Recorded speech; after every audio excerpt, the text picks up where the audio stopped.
yang apa? Kok mesti? Apakah ada unsur itu ketika masih ada di dalam kandungan? Yang saya tahu adalah ada virus yang namanya talk show. Apakah hanya talk show ataukah hanya mungkin bisa jadi saya ingat dengan istrinya almarhum Munir. Ini anaknya juga boleh dibilang ABK. Karena apa? Karena ketika hamil anak tersebut dia mengalami teror yang luar biasa, yang mau dibunuh lah macam-macam. Karena kita tahu sendiri Munir adalah aktivis HAM yang memperjuangkan tentang HAM. Nah, apakah hal itu juga bisa berpengaruh ataukah yang lain-lain juga? Karena saya khawatir, karena di sini kan banyak pasangan muda. Kalau saya sih alhamdulillah anak sudah 4, saya pikir cukup. Nah, yang lain-lain kan belum. Nah, supaya menghindari hal tersebut, kita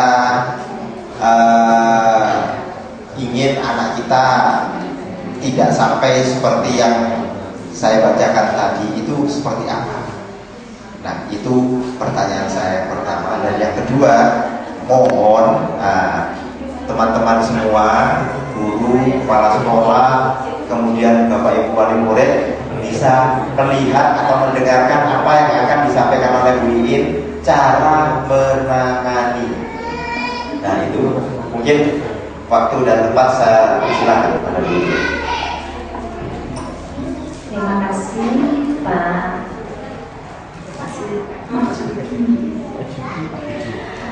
Untuk ini sebenarnya yang dipertanyakan Pak jadi sebenarnya bukan masalah primer untuk orang tua autis saja, keseluruhan untuk ibu-ibu atau bapak-bapak yang memang sudah berpasangan ya. Tapi mohon nanti kalau saya berbicara jangan sampai menjurus ke tanda kutip, karena ini memang agak-agak kesana sebenarnya ya. Tolong juga nanti, tolong ini juga diperhatikan bapak-bapak terutama ibu juga ya, masalah kehamilan. Di sini kalau memang panjenengan lagi berbadan dua atau hamil, sebenarnya memang tidak boleh dekat dengan stres. Itu nomor 1. Stres itu juga pemicunya ke anak autis.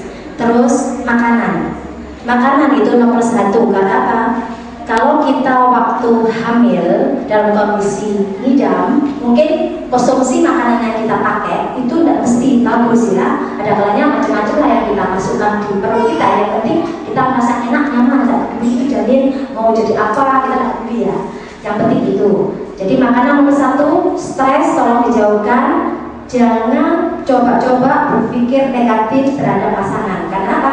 Dengan adanya kita berpikir negatif tersebut, otomatis memicu kita untuk tidak percaya dengan sesuatu yang harusnya jadi milik kita. Itu juga memicu anak jadi beraktif. Terus yang kedua, sudah dicatat semuanya. Ya. Tolong untuk ini ya, maksudnya makanan tadi itu memang banyak faktor makanan. Terus obat sebenarnya saya nggak bertentangan sama dokter, karena obat di sini memang dibutuhkan oleh ibu-ibu hamil. Bukan berarti saya berurusan dengan dokter ya, karena saya terapis. Tapi yang saya jelaskan, hindari obat-obat untuk kecerdasan otak. Jadi untuk kecerdasan otak itu tolong hindari kalau bisa. Kalau memang janin dalam kondisi sudah sehat, normal, tidak ada keluhan, seyogyanya kita hanya memeriksakan diri aja ke dokter atau ke bidan seperlunya. Maksudnya intensitas kita periksa itu sesuai dengan jadwal yang kita terapkan sama dokter atau bidan. Untuk pengobatan, seandainya kalau nggak ada keluhan, kita nggak usah mengkonsumsi obat, karena obat itu juga memicu anak-anak jadi autis. Terutama memang obat-obat untuk kecerdasan otak. Jadi untuk tumbuh kembangnya otak itu kita tidak usah mengkonsumsi sesuatu yang berlebihan. Maksudnya cukup asumsi sama gizi, sayur, buah, minum susu itu aja. Selebihnya nggak usah kita susu obat, karena apa? Janin itu sudah punya zat tersendiri dari kandungan ibu. Jadi ibu yang masuk ke janin, dikonsumsi janin, kondisinya bagus, sudah tidak perlu kita harus pakai obat yang tidak diperlukan. Nanti kalau panjenengan ingin memberikan asupan gizi ke otak, nanti kalau janin itu sudah ada, sudah keluar, baru kita berikan asupan otak itu. Tidak usah harus dari janin kita beri obat, karena itu tidak menunjang sama sekali sebenarnya. Yang bagus adalah konsumsi sayur, buah, susu utama. Karena apa? Pembentukan yang bagus di tulang anak, di akhirnya anak itu cuma ada di buah saja sama sayur dan makanan maksudnya makanan yang fresh saja. Tidak usah makanan-makanan siap saji, tidak perlu. Hindari juga micin, masako itu juga tidak boleh sebetulnya. Nah itu aja. Jadi tolong yang memang lagi hamil, hindari hal-hal yang saya tentukan tadi, karena memang itu tidak baik untuk pertumbuhan janin. Yang utama memang tidak stres, tidak usah marah, karena dengan kondisi orang tua yang marah memicu anak-anak untuk jadi beraktif. Beda. Kalau ibu dalam kondisi marah, anak itu jadi beraktif. Kalau kondisi ibu makanannya nggak full, nggak bagus, nggak fresh, itu bisa jadi anak autis. Jadi ada sendiri beda-bedanya.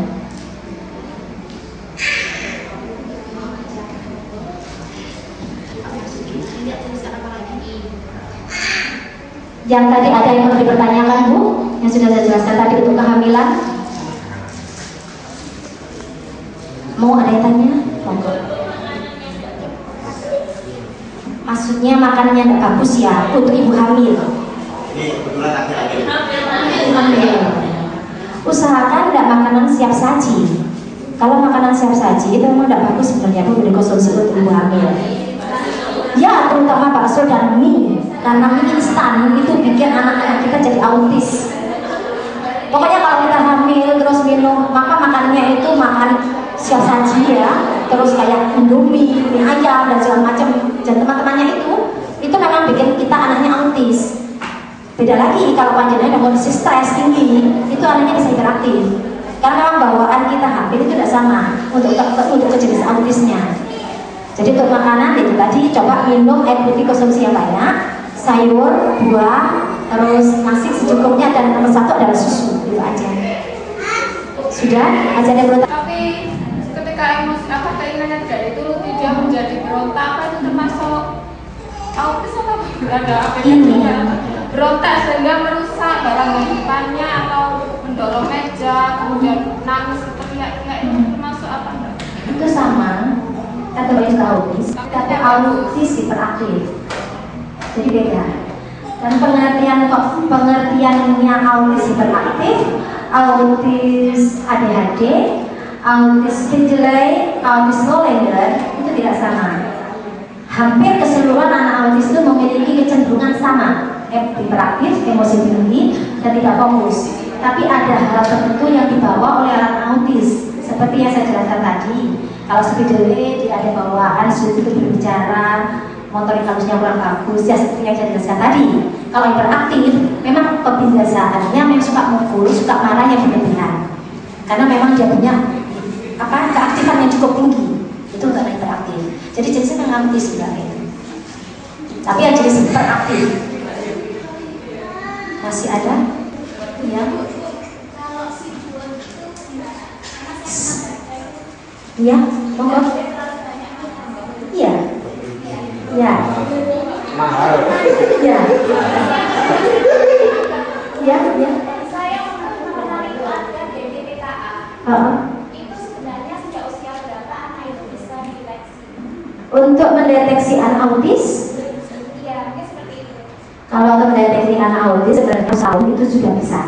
Dengan cara kita punya benda, ya, benda kita fokuskan ke mata anak. Benda kita gerakkan ke kiri, ke kanan, dia bisa mengikuti tidak? Kalau tidak bisa mengikuti gerakan tangan kita, maksudnya itu sudah tanda-tanda autis.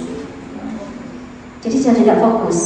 Terus yang utama lagi, setiap kita ajak dia untuk berkomunikasi, umpama kalau ibu, halo dedek, sayang, gitu, dia bisa respon tidak?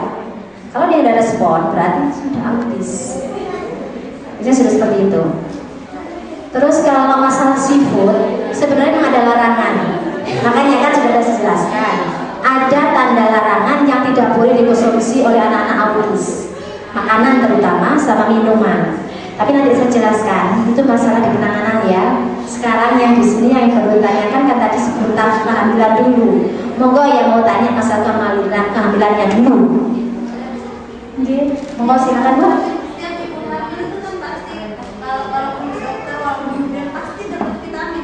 Walaupun kehamilannya sehat dan pasti dapat vitamin, sebaiknya diminum atau tidak? Gini, kalau memang itu vitamin seputar tubuhnya ibu, kondisi ibu, maksudnya untuk kesehatan ibu, oke tidak apa-apa. Tapi kalau vitamin khusus janin untuk ke otak maksudnya ya, kita yang salah di sini supaya nggak cenderung ke autis adalah vitamin yang mengarah ke otak janin. Jadi memang nggak sulit itu tidak boleh sebenarnya. DHA itu dan segala macamnya usahakan dihindari. Karena apa? Pengaruh DHA itu biasanya ke anak adik-adik. Ya, makanya susu-susu anak-anak yang autis itu ada cenderung tidak boleh mengkonsumsi susu biasa. Diusahakan pakai susu soya. Kan bukan dari casein-nya itu yang tidak boleh dikonsumsi oleh anak autis. Itu loh Bu. Jadi memang seharusnya kalau yang untuk kecerdasan otak itu memang seharusnya tidak boleh dikonsumsi terlalu banyak. Biasanya kalau dari dokter kan setiap bulan dikasih iya, sampai besar pun dikasih iya. Terus yang benar harus minum toh. Nah itu yang tidak boleh. Kalau memang seharusnya jenengan minum usia berapa sampai berapa ketentuannya, mau tidak apa-apa jangan jalani. Tapi usahakan jangan 0 sampai 3 bulan jangan konsumsi, karena itu tidak bagus untuk bentukan jalan otak. Memang ada batasnya, ada batas waktu sendiri. Panjenengan bisa konsumsi obat untuk suplemen otak kalau dalam usia janin yang sudah dewasa, besar, yang sudah siap untuk dilahirkan. Kalau usianya 0 sampai 3 bulan itu yang tidak boleh. Karena apa? Dia cenderung nanti bisa ke autis. Masih ada perlu ditanya lagi? Itu tadi obat untuk kecerdasan otak.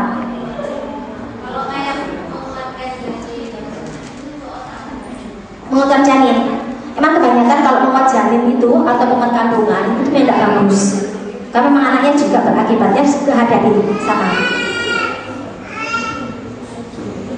Masih ada yang perlu bertanyakan? Kayak di sini kan kadang-kadang kan kita apa yang dipandukan oleh dokter kita kan tidak tahu ya. Sepertinya apa yang diucapkan dokter itu memang harus dituruti oleh ibu hamil. Tapi sebenarnya ada hal-hal tertentu yang kita tidak boleh langsung care ke dokter. Oke, dokter itu bilang saya harus konsumsi obat untuk menguat janin, harus saya konsumsi obat untuk menguat otak atau supaya anaknya jantungnya bagus atau bagaimana, bla katanya dokter lah. Itu sebenarnya kalau kita lihat janin dalam kondisi normal sehat, tidak perlu kita konsumsi. Seharusnya yang bagus adalah usahakan minum susu 0 sampai 3 bulan. Itu susu paling tidak yang ada yang seperti ini sudah cukup bagus, tidak perlu minum susu yang lain-lain. Terus nanti kalau ada makanan biasanya kategorinya susu kalau di situ kan 4 gelas ya untuk satu minum. Kalau jenengan pengen benar-benar hanya bagus, lebihi susu itu kalau dalam kondisi jenengan tidak makan. Kalau kondisi susu makan ya, lebihi aja susunya untuk kita konsumsi, kita minum. Karena apa? Di situ itu kalau terlalu banyak kita konsumsi obat, kondisi anak-anak nggak akan bagus untuk janin kita. Lebih baik susu yang kita konsumsi terlalu banyak tidak apa-apa, sayur yang seharusnya kita konsumsi banyak juga tidak ada masalah. Karena di situ asupan gizinya bagus. Jadi usahakan pakai yang semuanya kondisi herbal lah kalau bagusan. Tidak usah kita pakai yang kimia-kimia karena memang dampaknya sekarang lagi booming autis ya. Autis memang gara-garanya ya itu sebenarnya, bukan masalah hal yang lain. Autis sudah itu gara-gara makanan, minuman, dan obat-obat yang kita konsumsi. Nanti kalau ibu-ibu banyak konsumsi obat untuk penahan rasa sakit atau penahan mudah, ya nanti kalau sudah ada tempat. Assalamualaikum warahmatullahi wabarakatuh. Waalaikumsalam warahmatullahi wabarakatuh. Saya Pak Deyan, penanganan untuk anak autis, autism, CP, apa itu yang banyak semuanya juga sampai lumpuh. Bagian saya semuanya. Jadi yang kelas berat sekali di tempat saya itu full, itu saya pribadi yang tidak ada orang lain. Nah ini saya jelaskan dulu CP. CP itu yang bisa terang, itu semuanya itu tergerakkan otak. Dan biasanya otak itu tidak gerak sama sekali. Jadi CP itu ada nyawa, tapi memorinya kosong. Itu CP. Bahkan kadang-kadang organ tubuhnya itu ada yang kayak kayu gitu. Tidak bisa gerak sama sekali. Itu CP. Dan bahkan gini ya seperti tak, dia nggak tahu mesin tidak bisa. Itu CP. Karena apa? Dia ditarik dengan otaknya yang nggak fungsi. Nah, itu penanganannya itu ada khusus gitu. Itu betul-betul dokter pun tak mampu kalau anak seperti itu. Tapi alhamdulillah saya pribadi semua itu kita bagikan ya, Allah semuanya ya. Hanya lantaran saja saya di rumah bisa saya bantu yaitu masalah siki. Nah, siki itu yang apa, tanda-tanda siki itu dari otak yang nggak fungsi sama sekali, yaitu dikategorikan memorinya nggak ada, tidak terisi. Tapi kalau memorinya sudah terisi sedikit pun, dia akan bisa gerak. Itu namanya siki, sudah mulai ada perkembangan, sudah mulai bagus. Tapi kalau otaknya sudah tidak bisa dibetulin, ya selamanya anak itu kengkeng terus ya. Bahkan lumpuh tidak bisa jalan, tidak bisa duduk. Itu siki. Nah, terus ciri-ciri anak siki itu biasanya itu sering mengeluarkan lendir. Ini dengan itu ya. Jadi sering dia itu mengeluarkan lendir dengan sendirinya. Tidak ada batas. Sering lendir terus itu tanda-tanda anak siki. Pokoknya anak dengan barangkali menjauh ya. Kalau anak itu sampai ada lendir yang keluar dari mulutnya, bukan dari hidungnya, dari mulutnya keluar. Ya. Itu pasti ada tanda-tanda anak sering radang otak. Jadi saya tidak mungkin ya. Itu bawaan. Itu radang otak. Kalau orang tua nggak percaya, ya nggak masalah, itu karena bukan pengalamannya ya. Karena saya sudah pengalamannya di situ, saya tahu. Jadi ciri-ciri anak-anak radang otak itu biasanya sering mengeluarkan lendir. Sering kali mengeluarkan lendir. Autis ya, ini khusus ibu-ibu ya, atau semuanya? Ibu sama ibu-ibu sama orang tua ya. Ini yang untuk sekolah dulu. Maksudnya kalau anak-anak lagi belajar, memang seharusnya ada bangku khusus. Bangkunya itu ada bangku tersendiri yang khusus untuk dipakai anak-anak autis. Jadi bangkunya bentuknya senyalikan, yang di tengah-tengahnya itu pres berbentuk di tubuhnya anak. Itu sedikit untuk menekan anak tidak bergerak. Bapak sudah tahu, sudah pernah ke tempat saya, jadi sudah bisa lihat. Dia ada bangku khusus dan itu mungkin yang pesan ke anak apa hal ya. Biasanya kita buat sendiri karena memang itu khusus terapi. Jadi supaya anak itu tidak bergerak jauh dan jangan bisa fokus mengajar dengan cara pakai bangku sengalingkaran. Dengan posisi begitu, anak-anak akan sedikit tenang. Dia nggak bisa berontak biasanya. Dia pun kondisi berontak biasanya cuma nangis aja. Nah, kalau sudah begitu, ajarnya bisa tekan anak itu di dalam kelas. Maksudnya penekanan itu bukan kita pakai tangan, kita pukul atau kita apakan. Cukup dengan kita pakai suara keras. Nada kita lebih tinggi dari anak-anak. Biasanya anak itu nadanya lebih tinggi loh. Lebih histeris dari kita biasanya. Nah, kita berusaha supaya lebih tinggi dari nada anak itu. Untuk pemerintah, maksudnya lebih tinggi kita perintah dia, bukan berarti lebih tinggi kita yang teriak pakai marah. Kita perintahkan dengan nada yang agak sedikit tinggi, maksudnya tidak nakal, tidak nangis, dia pasti paham, tapi tidak pakai bahasa yang lain karena mereka tidak paham. Dia hanya pahamnya dengan kalimat tidak. Jadi ada perintah tertentu yang harus kita sampaikan dengan kalimat. Setiap dia melakukan kesalahan, setiap dia melakukan perbuatan perilaku yang kita tidak setuju, kita cukup ucapan tidak, umpama tidak Rizik, tidak Zaki, tidak, itu aja cukup sudah. Karena mereka tidak tahu perintah banyak, mereka hanya tahu satu perintah tidak itu aja.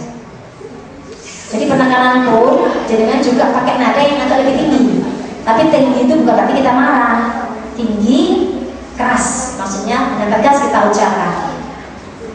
Terutama ibu juga ya di rumah tolong nanti kalau memang anaknya melakukan sesuatu tolong sama, jadi penekanannya sama di rumah. Jadi tolong memberi ketegasan seperti itu dengan suara seperti itu, ibunya di rumah jangan tersinggung, anakku kok dibentahi, nanti pas gitu. Tidak, anak-anak itu mengertinya dengan perintah semacam itu. Jadi umpama, coba kamu tulis gitu umpama gitu ya. Coba tadi ada salah satu murid ya, Bu ya, udah pulang anaknya? Ada? Coba kalau ada, saya minta satu, saya tunjukkan caranya. Tapi jangan tersinggung ya dengan teknik yang saya berikan. Karena apa? Memang di sini kedisiplinan harus kita tetapkan di sekolah. Dengan anak-anak autis kita harus disiplin. Disiplin itu bukan berarti kita harus bentak ya. Jadi disiplin itu kita dengan nada agak sedikit tinggi, kita berikan dia perintah. Ya coba main sama aja. Kita workshopkan. Sama, ibu tadi kan juga minta ya. Seperti itu cara pendidikannya. Memang kita tidak bisa memberikan perintah. Bujuk ini gimana? Iya, membujuk anak Malaysia. Tadi dia jongkok gitu. Mungkin dia lagi tidak mood karena dia tidak sekolah soalnya.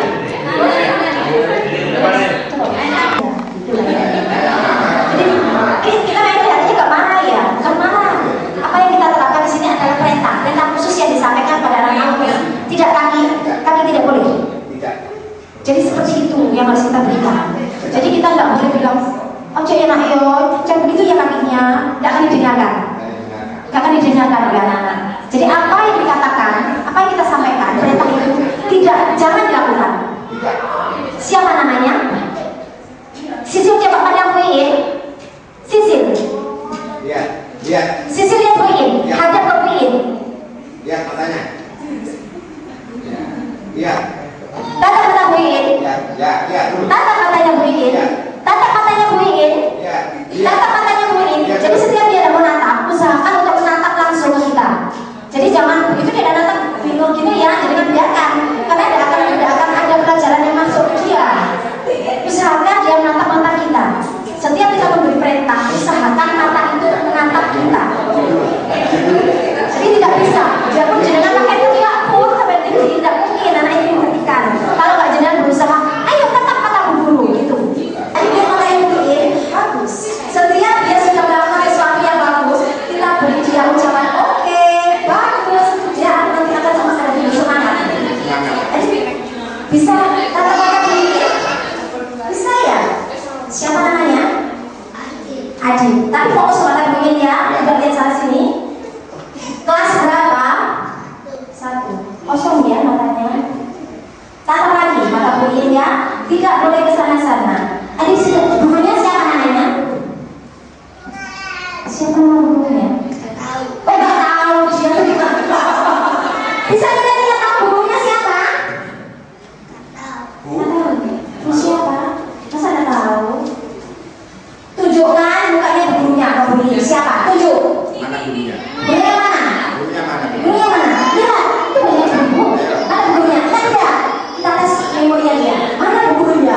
Coba mana gurunya? Tunjukkan ke Buin. Gurunya yang mana? Tunjuk gurunya. Lihat. Ajak ini. Ajak gurunya. Betul guru itu? Panggil ke sini. Betul gurunya? Nah. Bagus, tos. Ya. Jadi setiap anak-anak yang bisa melakukan sesuatu, kita beri dia sesuatu. Biarpun kita tidak pakai baju yang bermacam-macam. Ya, oke bagus tuh. Nah, dulu. Ya tapi agak itu ya, agak keren. Halo. Siapa namanya? Siapa namanya? Desi. Pada tidak. Diam. Kalau begini bisa sebentar. Iya. Desi kelas berapa sekarang? Kelas 1. Desi sudah bisa baca. Kak, diam. Itu nggak boleh goyang. Baca keras. Yang bertanda lurus pakai titik. Dia badannya tidak boleh gerak-gerak karena belum bicara sebentar. Lihat, konsentrasi, baca. Tanda yang ada garis lurusnya pakai titik itu huruf apa? Salah. Lihat lagi, fokus. Garis lurus dengan tanda titik di atas. Huruf apa? Salah. Oke. bagus. Lihat. Yang kedua, tanda dengan lengkung. Ada perut di bawah. Huruf apa? Nah, bagus. Tanda lengkung ke atas.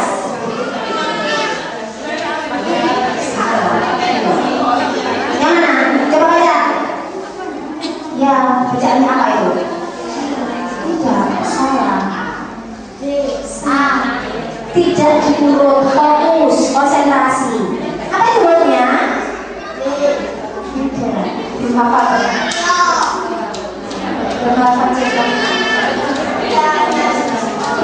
Ya sudah tahu.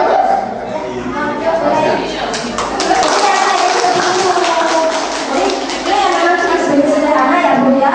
Jadi nggak bisa dengan nanti kalau di sekolah memang ada khusus sendiri penanganannya, jadi tidak bisa disama. Maksudnya dia bisa bersosialisasi dengan kelas yang lain, dengan murid yang lain. Cuma jangan, maksudnya apa yang diberikan oleh guru kelas bukan sebelumnya oleh anak-anak bisa menerima. Biasanya kita memberikan 5 soal di depan, paling tidak anak-anak itu yang menerima 2 aja, dengan dia bisa menyetak dan bisa memahami, itu sudah bagus. Jadi tidak perlu kita berikan umpama 5 soal dia sudah jalan, 5 soal itu dia harus terima semuanya, tidak bisa. Karena anak-anak itu tidak bisa menerima dan tidak boleh hal seperti itu diberikan. Karena apa? Nanti akhirnya dia tidak bisa jalan lagi. Jadi 5 yang kita berikan, usahakan anak-anak ini menerima 2 dalam kondisi dia bisa paham, maksudnya mengerti apa yang dimaksudkan oleh gurunya. Umpama tadi kita anjurkan dia untuk membaca ini sapu orang itu ya, dengan depan sudah jalan 10 kalimat yang dia baca, cukup dia menerima 2 kalimat ini sapu, ini boneka, itu sudah cukup. Berarti paling tidak dia sudah punya masukan 2 kalimat, jangan 2 suku kata atau 2 kalimat yang dia terima. Jadi tidak bisa dipaksakan untuk terima 10. Jadi intinya kalau dalam pembelajaran itu tidak boleh keseluruhan diberikan ke anak-anak lupis. Inklusi ya diajar sekolahnya ya. Jadi kalau inklusi seperti itu memang. Jadi tidak boleh kita memberikan keseluruhan materi kepada anak-anak kita, karena nanti sistemnya sudah berbeda lagi. Jadi bukan sistem ABK yang kita terapkan, jadi sistem sekolah umum. Itu tidak boleh memang. Oke, masih ada yang mau ditanyakan? Yang mana dulu? Yang mana dulu? Yati. Saya wali kelasnya 6 dan 7. Ya. Jadi kan di kelas ini kan ada AB. Saya sepakat sama guru yang lain yang ngajar kelas 1, kita tidak menemukan 2 anak ini. Iya. Karena yang satu jahil, yang bukan itu jahil. Jadi kalau tidak nulis itu, tidak nulis gitu. Jadi merasa dia marah, akhirnya mukul. Nah, jadi kita satu-satu. Cuma kadang rezeki itu kan sesuka hatinya, masuk kelas A, kelas B, oke. Cuma selama ini kayak saya sama Bica, ini tidak pernah kayak gitu tadi harus fokus itu tidak pernah. Jadi anaknya capek Bu. Sebetulnya itu kedisiplinan ya. Untuk anak-anak BK hal seperti itu tidak boleh. Tetap kedisiplinan tetap kita berikan karena kondisinya tidak keadaan sekolah. Jadi masuk kelas. Kalau dalam kondisi masuk kelas, apapun yang harus dilakukan anak-anak harus sesuai aturan sekolah. Dan kita terapkan atau kita berikan kedisiplinan. Jadi apa yang harus diberikan? Umpama hari ini ada materi ini, fisik masuk di kelas A, umpama itu dengan perintahkan. Tetap dia harus terima masuk di kelas A. Tidak boleh berbelok arah ke kelas B. Jadi jenengan sendiri yang harus mengenali anak ini. Maksudnya itu jenengan berikan dia ketegasan. Kelasnya mana? A atau B? Kalau dia A, B laris di sana, berarti jenengan sendiri nggak memberikan ketegasan ke anak itu. Maksudnya disiplinannya di mana letaknya? Kalau jenengan sendiri memberikan dia kelas mana yang harus dia tuju, A atau B? Itu loh Bu. Jadi anak ini harus diberi kedisiplinan. Paling tidak saya kelas B, berarti harus saya masuk ke kelas B. Tidak boleh lagi ke kelas A. Biarpun dalam kondisi dia emosi atau nangis, tetap kita berikan kedisiplinan itu. Harus masuk ke tempat semula, ke tempatmu sendiri. Tidak boleh lagi ke sana sini. Duduk yang manis. Makanya kan perintah yang kita berikan itu harus sampai ke anak itu. Jangan sampai perintah yang kita berikan tidak sampai.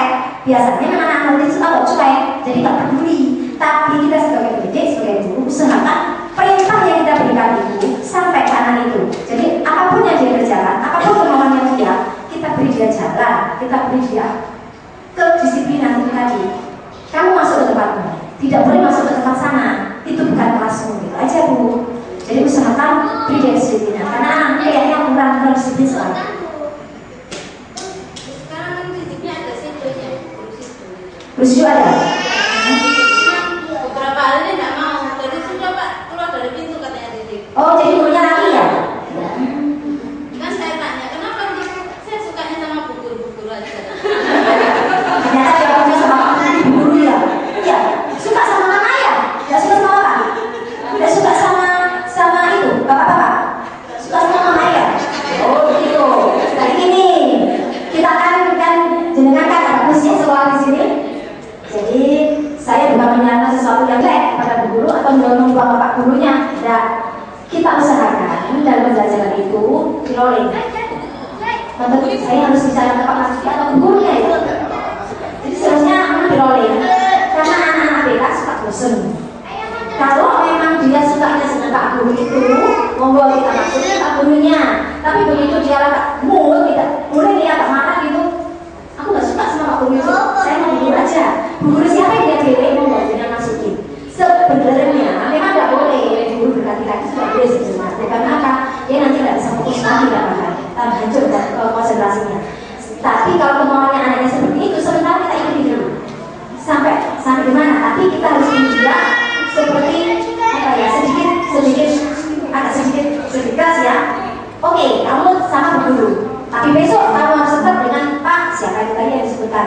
Harus mau. Karena apa? Itu gurumu. Karena itu yang mendampingi kamu. Karena itu guru mendampingi. Coba dimasukkan begitu.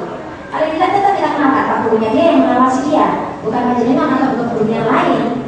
Tetap oke, kita ganti hari ini dengan guru siapa. Nanti pas ketemu lagi kita usahakan dia untuk tetap jalan dengan Pak Guru yang dia tangani itu. Jadi tidak boleh kita pindahkan ke lain guru karena apa?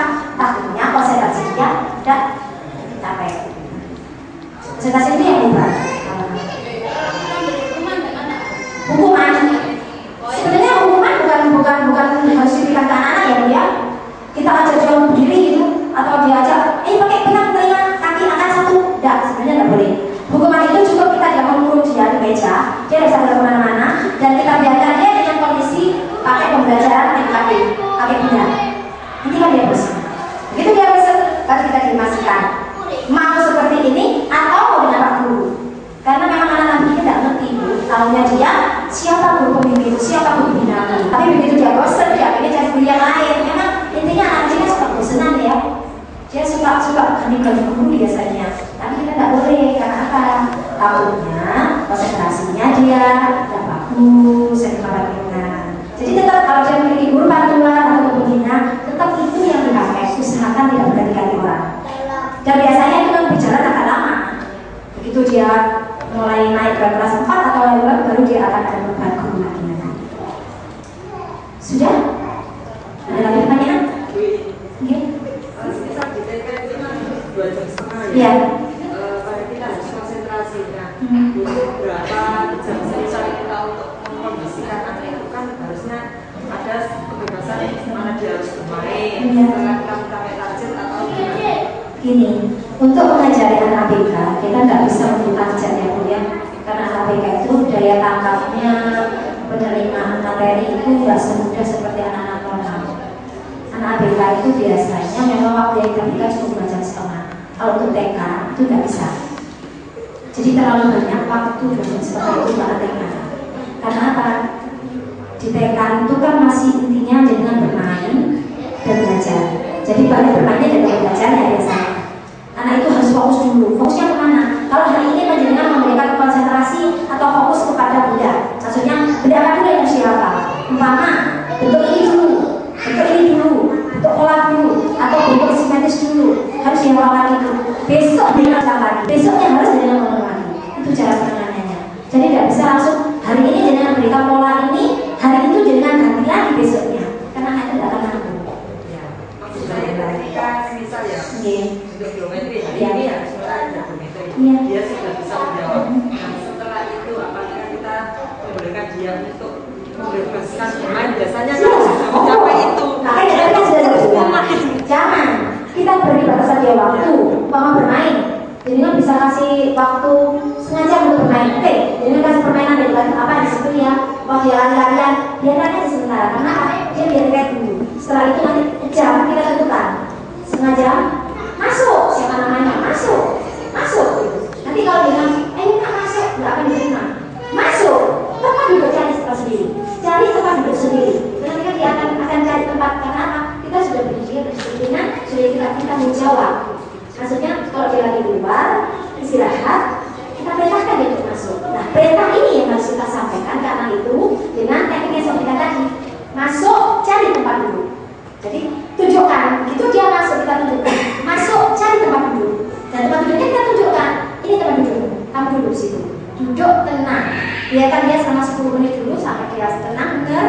Baru nanti setelah itu baru kita masukin lagi. Biasanya kalau udah jam setengah tuh TK sudah terlalu lama Pak penggunaan autis. Kalau udah capek anaknya nanti bisa marah. Lepas kontrol dia marah. Akhirnya ya, iya, solusinya memang bisa bermain. Kalau saya kalau sudah mendapat bisa menjawab pertanyaan, sudah main. Tapi jangan biarkan main. Biasanya anak-anak itu Pak. Iya. Nggak bisa.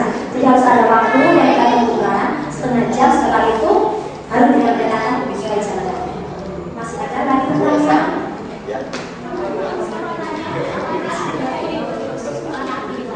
Ini ya Bu ya, masalah kurikulum khusus saja nggak ada. Jadi pemerintah sendiri itu tidak menentukan kurikulum khusus untuk ABK. ASN itu tidak ada kurikulum. Jadi sebagai kurikulum itu memang menerima panduan dari dinas, maksudnya itu dari pemerintah, yang mengarahkan supaya kita memberikan materi sesuai dengan kemampuan yang dimiliki anak-anak. Seumpama ini yang kita bahas adalah manusia, kita tidak perlu anak SLB. Autis itu kita lihat dulu sampai di mana anak autis itu bisa menerima materi yang kita berikan. Kita lihat dulu kondisi motorik. Nomor 1 adalah kondisi motorik anak. Begitu motorik anak sudah jalan, sudah bisa, katakan dia PKPN sudah kondisi bagus, dia bisa menulis dalam kandungan kita, maksudnya dari dengan kita titik-titik sudah bisa. Terus kita lihat lagi, atau kalau tidak kita ingatkan lagi dengan posisi kita membuat panduan tertulis itu tadi pakai titik-titik, dia sudah lancar, sudah berjalan, baru kita tekan garis dulu. Jadi garis okupasi itu penting dalam ABK. Maksudnya okupasi itu adalah garis-garis yang ditentukan oleh psikologis supaya anak-anak itu mampu menggerakkan jemarinya. Jadi ada garis-garis tertentu untuk melatih anak-anak ABK itu menggerakkan motorik halus, seperti garis keres, garis lengkung, garis kurva, garis V. Itu memang ada penentuan dari psikologi sendiri.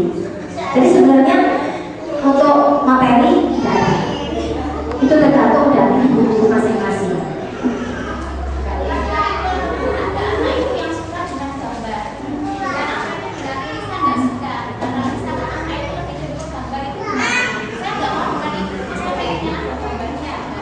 Biasanya memang anak autis itu cara belajarnya pakai gambar. Jadi pada setiap guru kalau mempelajari anak autis itu memang menggunakan gambar.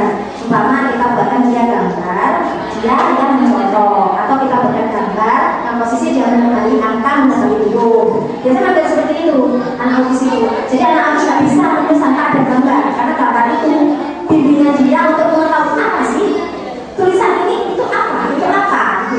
Dia tidak tahu kalau nggak pakai gambar. Jadi tidak ada masalah sebenarnya.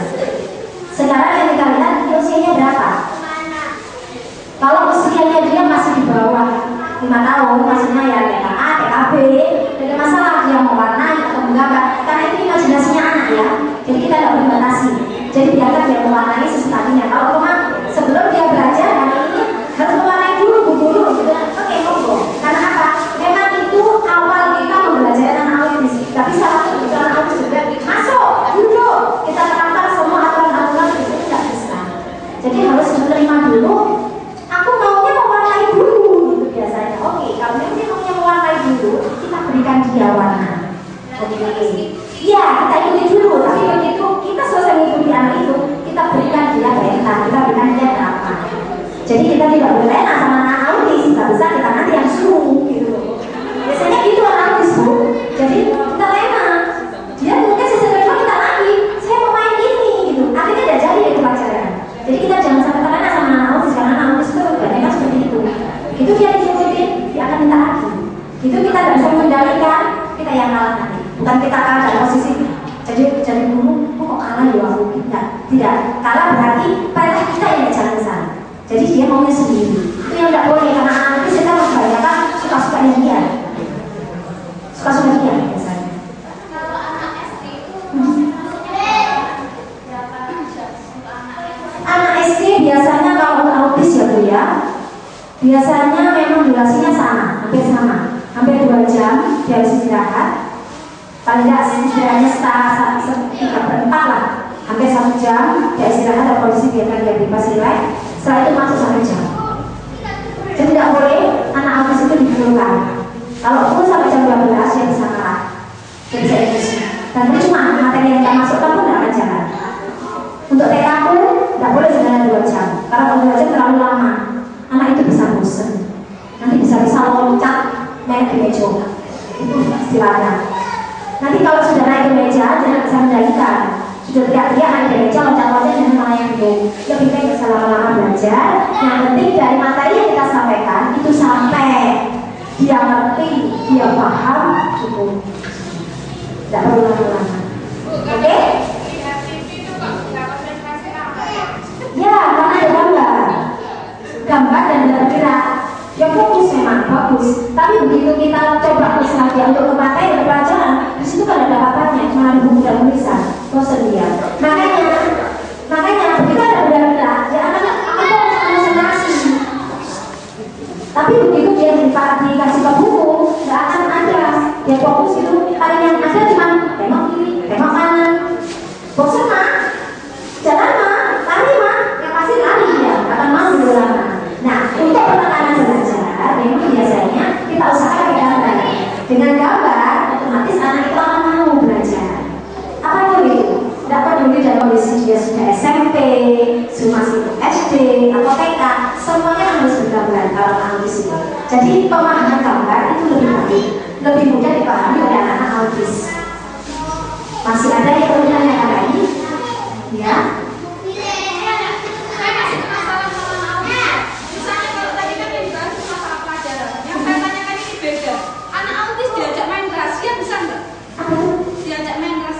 Rahasia. Ya. Kamu jangan seperti ini ya. Kayaknya nggak bisa. Kayak nggak bisa. Tapi kalau kayak indigo bisa. Kayak indigo. Kalau indigo dia bisa.